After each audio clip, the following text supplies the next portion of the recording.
15 chairs എന്നെഴുതി പൈസ കൊടുക്കുക. പക്ഷെ അയാളുടെ കൂടെ ഒരാളുണ്ടെങ്കിൽ വകുപ്പ് മാറും. 8 മണിക്കൂറിന് ശേഷം അവരെ നിർത്തി ജോലി ചെയ്യിക്കുന്ന ഓവർ ടൈം കൊടുക്കാത്ത വയലേഷൻ ആണോ? വയലേഷൻ അല്ല. എന്തുകൊണ്ടാണ്? ഇപ്പൊ നിങ്ങളുടെ സ്ഥാപനത്തിലോ ട്രേഡ് യൂണിയൻ എന്നും പറഞ്ഞുകൊണ്ട് നിങ്ങൾ അതിനെ റെക്കഗ്നൈസ് ചെയ്യണോ?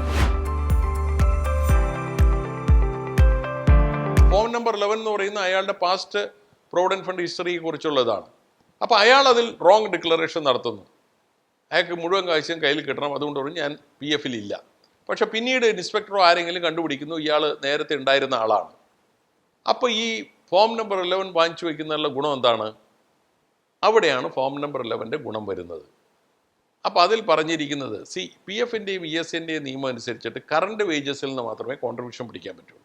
കറണ്ട് വേജസിൽ നിന്ന് പിടിച്ചിട്ടില്ലേ, നിങ്ങൾ ആ കോൺട്രിബ്യൂഷൻ കൊടുത്തോളാം. പക്ഷേ ഫോം നമ്പർ 11ൽ ഒരു തൊഴിലാളി തെറ്റായ സ്റ്റേറ്റ്മെന്റ് നടത്തിയത് മൂലമാണ് നമ്മൾ ഇയാളെ പ്രൊവിഡന്റ് ഫണ്ടിൽ എടുക്കാതിരുന്നെങ്കിൽ അയാളുടെ കോൺട്രിബ്യൂഷൻ നമുക്ക് ഏത് സാലറിയിൽ നിന്ന് പിടിക്കാം.